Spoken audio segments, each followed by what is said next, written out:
ಓಹೋ ಹೋ ಹೋ ಹೋ, ಭವ್ಯ ಭಾರತದ ಮುಂದಿನ ಪೀಳಿಗೆ ಬೆಳಬೆಳಗ್ಗೆನೆ ಬಂದ್ಬಿಟ್ಟಿದ್ದೀರಾ. ಏನ್ ಸಮಾಚಾರ? ಮೇಷ್ಟ್ರೆ ಬರಕ್ ಹೇಳಿದ್ದು. ಬೇಸಿಗೆ ರಜದಲ್ಲಿ ಬೆಳಗ್ಗೆ ಟ್ಯೂಷನ್ ತಗೊಂತೀನಿ ಅಂದಿದ್ರು. ಎಂತ ಮನುಷ್ಯನಪ್ಪ ನಮ್ ಸಂಜೀವ. ಬೇಸಿಗೆ ರಜದಲ್ಲೂ ಈ ಮಕ್ಳನ್ನ ನೆಮ್ಮದಿಯಾಗಿರಕ್ ಬಿಡಲ್ವಲ್ಲ. ನೀವು ಇಲ್ಲೇ ಇರಿ, ನಿಮ್ ಮೇಷ್ಟ್ರನ್ನ ಹೋಗ್ಬಿಟ್ಟು ಕಳಿಸ್ತೀನಿ. ಹಾ ಲೇ ಇವಳೆ ಎಲ್ಲೇ ನಮ್ಮ ಅಳಿಮಯ್ಯ? ಯಾಕ್ರಿ? ಅಲ್ಲ ಅವ್ನ ಮಕ್ಳು ಬಂದಿದ್ದಾರೆ, ದಿನ ಸ್ಟೂಡೆಂಟ್ ಬಂದಿದ್ದಾರೆ, ಮನೆ ಪಾಠ ಹೇಳ್ಸ್ಕೊಳಕ್ಕೆ ವಿದ್ಯಾರ್ಥಿಗಳು ಬಂದಿದ್ದಾರೆ. ಹೇಳದನ್ನೇ ನೆಟ್ಟಿಗೆ ಹೇಳ್ರಿ. ಚಂದ್ರಿ, ಟ್ಯೂಷನ್ ಹೇಳ್ಸ್ಕೊಳ್ಳೋದಕ್ಕೆ ಮಕ್ಳು ಬಂದಿದಾರಂತೆ, ಹೋಗಿ ನಿಮ್ಮ ಮಾವನ್ಗೆ ಹೇಳು. ಸರಿ ಅಮ್ಮ. ಈ ಬೇಸಿಗೆ ರಜದಲ್ಲೂ ಏನ್ ಟ್ಯೂಷನ್, ಏನ್ ಕತಿ.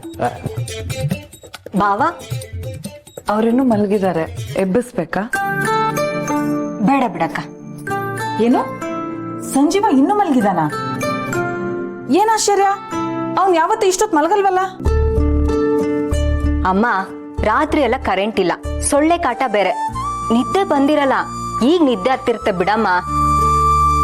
ಹಾಳಾದ ಕರೆಂಟು, ರಾತ್ರಿ ಎಲ್ಲ ಕೈ ಕೊಟ್ಟು ನಮಗೂ ನಿದ್ದೆ ಹತ್ತಿಲ್ಲ. ಇನ್ ಸಂಜೀವಾದ್ರೂ ಏನ್ ಮಾಡ್ತಾನೆ ಬಿಡು.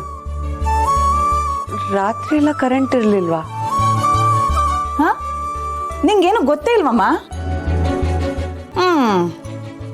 ಕರೆಂಟ್ ಹೋಗಿದ್ದು ಗೊತ್ತಿಲ್ಲ ಸರಿ, ಆದ್ರೆ ಈ ಶೆಕೆಗೆ ಫ್ಯಾನ್ ತಿರುಗದೆ ಇರೋದು, ಸೊಳ್ಳೆ ಕಚ್ಚಿದ್ದು, ಇದ್ಯಾವುದು ಗೊತ್ತೇ ಆಗ್ಲಿಲ್ವಾ ಅಮೃತ ನಿನಗೆ? ಇಲ್ಲ, ನಂಗದೇನು ಗೊತ್ತಾಗ್ಲಿಲ್ಲ.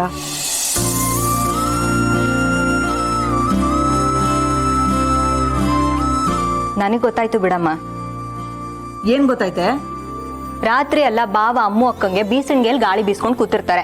ಅದಕ್ಕೆ ಕರೆಂಟ್ ಹೋಗಿರೋದು ಗೊತ್ತಾಗಿಲ್ಲ, ಫ್ಯಾನ್ ನಿಂತಿರೋದು ಗೊತ್ತಾಗಿಲ್ಲ, ಸೊಳ್ಳೆ ಕಾಟನು ಅಕ್ಕಂಗೆ ಗೊತ್ತಾಗಿಲ್ಲ. ಅಯ್ಯಯ್ಯೋ, ಈಗ ಮಕ್ಳು ಬೇರೆ ಟ್ಯೂಷನ್ಗೆ ಬಂದ್ಬಿಟ್ಟಿದಾರಲ್ಲ, ಏನ್ ಮಾಡೋದು?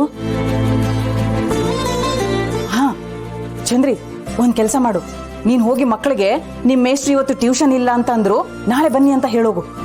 ಬೇಡ ಬೇಡ, ನಾನೇ ಹೋಗಿ ಹೇಳ್ತೀನಿ.